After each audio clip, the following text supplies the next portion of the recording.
നമ്മുടെ പെന്തക്കോസിന്റെ പാസ്റ്റർമാരെല്ലാം ഇങ്ങനെ നോക്കി നടക്കുകയാണ്, ഉന്നം വെച്ചിട്ട് ഇങ്ങനെ ഇരിക്കുകയാണ്. കുറേ വീഡിയോസ് കാര്യങ്ങളൊക്കെ ഞാൻ കണ്ടു.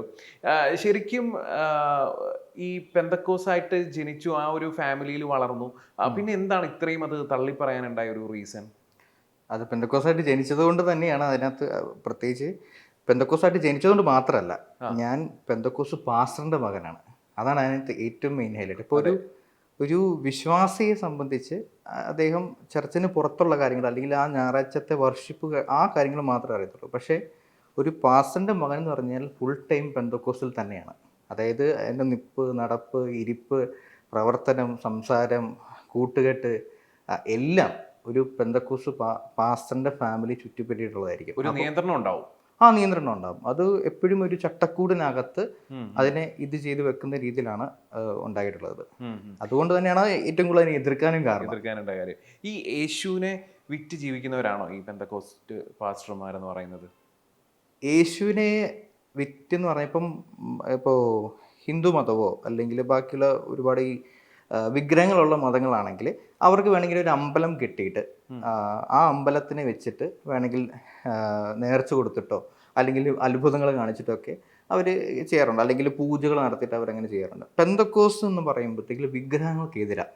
സാധാരണ ക്രിസ്ത്യൻസിനെ വെച്ച് നോക്കുമ്പോൾ ക്രിസ്ത്യൻസിന് നോർമൽ ക്രിസ്ത്യൻ, അത് കാത്തലിക്, ഓർത്തഡോക്സ്, ജാക്കോബൈറ്റ് ഒക്കെ തുടങ്ങിയവർക്ക് അവർക്ക് പുണ്യാളന്മാരുണ്ട്, മാതാവുണ്ട്, അങ്ങനെ ഒരുപാട് കാര്യങ്ങളുണ്ട്. ആ രൂപമുണ്ട്. അവർക്ക് ആ രൂപത്തെ നോക്കിയിട്ട് പ്രത്യേകിച്ച് കൺവേർട്ടഡ് ആയിട്ടുള്ള ക്രിസ്ത്യൻസിന് അത് അതില്ലാതെ പറ്റില്ല. കാരണം അവർ പണ്ട് വന്ന സാഹചര്യത്തിൽ നിന്ന് വേറൊരു മതത്തിലോട്ട് കൺവേർട്ട് ആയി കഴിഞ്ഞപ്പം അവർ ഒബ്വിയസ്ലി അവരെല്ലാം ഹിന്ദു മതത്തിലുള്ളവരായിരിക്കാം. അപ്പം അവർക്ക് പണ്ട് മുതലേ വന്നത് ഒരു വസ്തുവിനെ വെച്ച് പ്രാർത്ഥിക്കുക എന്നുള്ളതാണ് അവരുടെ ഒരു ഇത്. അപ്പം എന്നാലും അവർക്കൊരു ഫോക്കസ് കിട്ടത്തുള്ളൂ. അപ്പോൾ അവരെ സംബന്ധിച്ച് അപ്പോൾ ഈ ക്രിസ്ത്യൻസ് ഈ വിഗ്രഹങ്ങളെ വെക്കുമ്പോൾ പെന്തക്കോസുകാർ ഇതിനെതിരാണ്. മാതാവിനും ഇവർക്ക് അതെല്ലാം വിഗ്രഹാരാധന, അതായത് ഹിന്ദു മതം തന്നെയാണെന്നാണ് പെന്തക്കോസുകാർക്ക് ക്രിസ്ത്യൻസ് നോർമൽ അല്ലാത്ത മറ്റുള്ള ക്രിസ്ത്യൻസിനെ പറയുന്നത്. അപ്പോൾ അതുകൊണ്ട് തന്നെ ഇവർ പെന്തക്കോസിനെ ക്രിസ്ത്യൻസ് എന്ന് പറഞ്ഞാൽ പോലും ഇവർ രണ്ടായിട്ടാണ് ആ ഒരു ചിന്താഗതി വെച്ചേക്കുന്നത്. അപ്പോൾ ഈ ഇവര് യേശുവിനെ വിറ്റ് ജീവിക്കുക എന്ന് പറയുമ്പോൾ യേശുവിനൊരു രൂപമില്ല. പെന്തക്കോസുകാരെ സംബന്ധിച്ച് യേശുവിനൊരു രൂപമില്ല.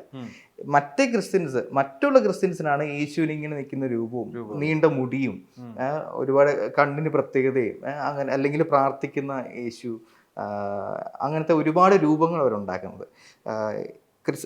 പെന്തക്കോസുകാർ മെയിൻലി അവർ മുമ്പോട്ട് വെക്കുന്നത് എല്ലാവരെയും ക്രിസ്ത്യൻസ് അല്ലെങ്കിൽ പെന്തക്കോസ്ത് ആക്കുക എന്നുള്ളതാണ്.